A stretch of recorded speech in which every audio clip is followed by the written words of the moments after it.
class 11th, subject political science. Topic 74th Amendment Act 1992. यानी इस video में जो हम कवर करने जा रहे हैं दैट इज़ इंडियन कॉन्स्टिट्यूशन जो है, हिंदुस्तान का आइन जो है, उसमें जो 74th तरमीम हुई 1992 में, इसी के बारे में हमें आज जानना है। तो सबसे पहले हमें मालूम होना चाहिए कि ये जो हिंदुस्तान के आइन में जो तरमीम हुई 74th अमेंडमेंट एक्ट जिसको हम कहते हैं, ये कब हुई? ये 1992 में हुई। और ये जो अमेंडमेंट हुई ये किसके साथ रिलेटेड थी? It was related to urban local government, या फिर हम यूं कहेंगे कि ये जो 74th अमेंडमेंट एक्ट हिंदुस्तान के आइन में हुई, इसमें अर्बन लोकल गवर्नमेंट या फिर आप यूं कहिए म्यूनसिपलिटी का जिक्र हुआ था। तो ये जो अमेंडमेंट हुई ये कब से लागू हुआ? ये 1 जून 1993 से लागू हुआ। तो क्या हुआ इस अमेंडमेंट, जब ये अमेंडमेंट हुई 74th अमेंडमेंट एक्ट, इससे क्या हुआ? नंबर फर्स्ट हमें मालूम होना चाहिए, इससे हिंदुस्तान के आइन में एक शेड्यूल ऐड हुआ, एक नया schedule, that is 12th schedule add हुआ। यानी कि हमें पता है कि जब हिंदुस्तान का आइन लागू हुआ 26 जनवरी 1950, उस वक़्त हिंदुस्तान के आइन में टोटल शेड्यूल जो थे वो 8 थे, लेकिन उसके बाद जो थे मज़ीद शेड्यूल उसमें ऐड हुए। टोटल शेड्यूल एट प्रेजेंट जो है वो 12 शेड्यूल है। और ये जो 12th शेड्यूल है ये कब ऐड हुआ? ये ऐड तभी हुआ जब 74th अमेंडमेंट एक्ट पास हुआ। यानी कि हम यूं कहेंगे कि 74th अमेंडमेंट एक्ट जब हुआ 1992 में, इससे क्या हुआ? इससे हिंदुस्तान के आइन में एक नया शेड्यूल ऐड हुआ, that is 12th schedule.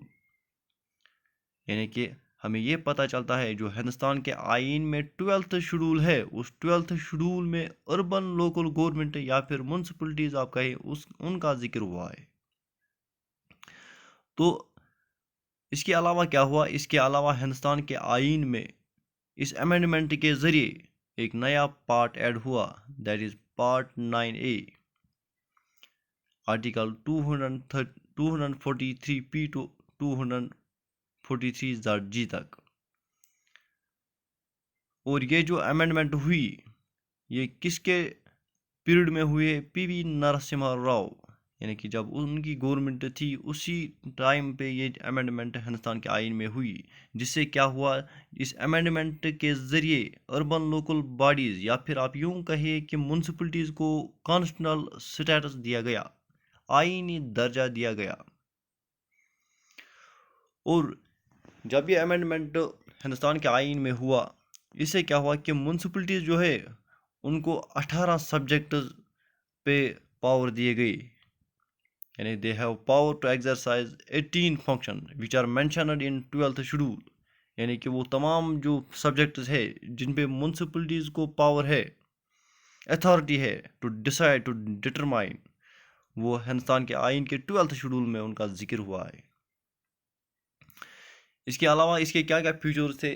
Number first कि ये जो अमेंडमेंट हुई 74th अमेंडमेंट, इससे क्या हुआ? इससे ये हुआ कि सबसे पहली बात जो इसमें कही गई है, उसमें ये कहा कि हर एक स्टेट में, हर एक यूनियन टेरिटरी में क्या होगा कि म्यूनसिपलिटी को कॉन्स्टिट्यूट किया जाएगा। मगर क्या करना है कि एट 3 लेवल्स। जिस तरह हमने देखा कि जब 73rd अमेंडमेंट हुआ वहाँ पे क्या कहा गया कि पंचायतों को आप 3 लेवल्स पे कॉन्स्टिट्यूट कीजिए, at village level, at block level, at district level. यानी जिसमें विलेज लेवल पे क्या होता है कि विलेज पंचायत होती है, ग्राम पंचायत आप कहिए। ब्लॉक लेवल पे क्या होता है कि BDC, और इसी तरह डिस्ट्रिक्ट लेवल पे क्या होता है DDC।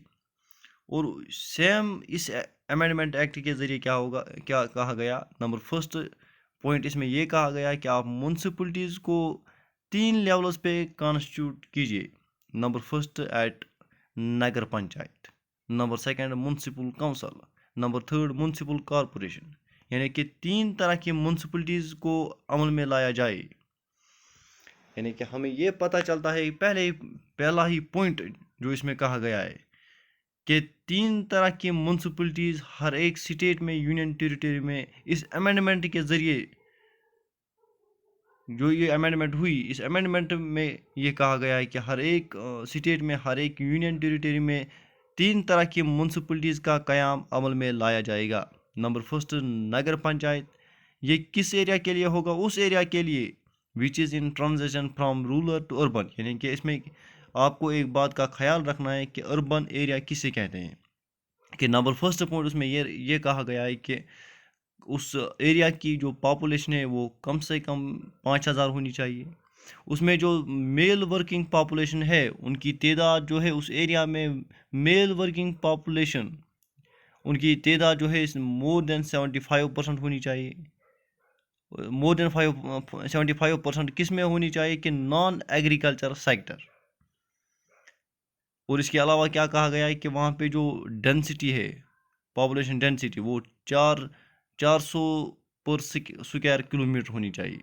यानी कि अगर कोई एरिया जो है वो किस में आता था? वो रूरल में आता था, लेकिन अब उसमें ये तीनों कंडीशन आई, अब वो अर्बन एरिया में मुंतकिल हुआ.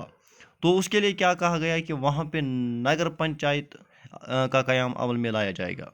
और वहाँ पे आबादी जो होगी 5000 to 20,000.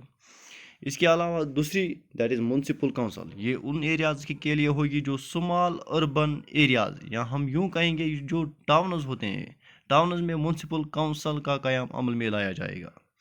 और फिर म्यूनसिपल कॉरपोरेशन. यानी ये म्यूनसिपल कॉरपोरेशन जो है वो बिग सिटीज़ जो होती है, शहर जो होते हैं, कि वहाँ पे म्यूनसिपल कॉरपोरेशन का क़याम अमल में लाया जाएगा.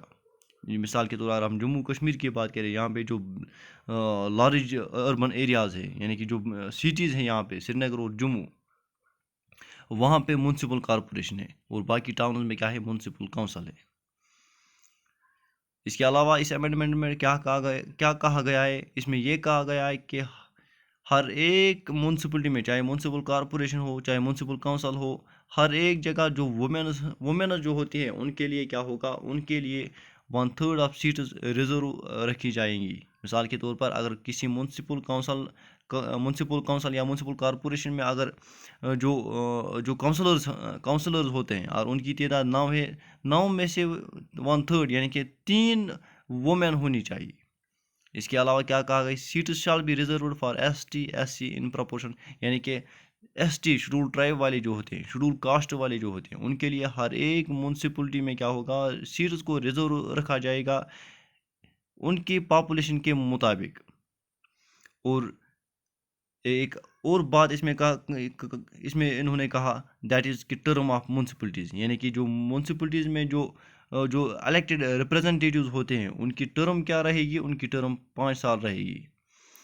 और अगर इस म्यूनसिपलिटी को म्यूनसिपल कॉरपोरेशन हो, म्यूनसिपल काउंसिल हो, और इनको डिज़ोल्व किया जाएगा before the expiry of their term, then इसमें यह कहा गया है कि नया इलेक्शन होना चाहिए कि विथ इन 6 मंथ्स. यानी कि स्टेट गवर्नमेंट को नया इलेक्शन करना है in case of municipality is dissolved within 6 months.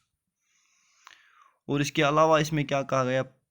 Provides for state election commission to conduct election for urban local bodies. यानी कि इसमें यह कहा गया है कि स्टेट इलेक्शन कमीशन का क़याम अमल में लाया जाए, और वो क्या करेगा? Rural as well as urban local bodies के लिए इलेक्शन करेगा. और इस लास्ट में ये भी इसमें कहा गया है कि provides for state finance commission to review financial position of panchayat and recommend grant in aid.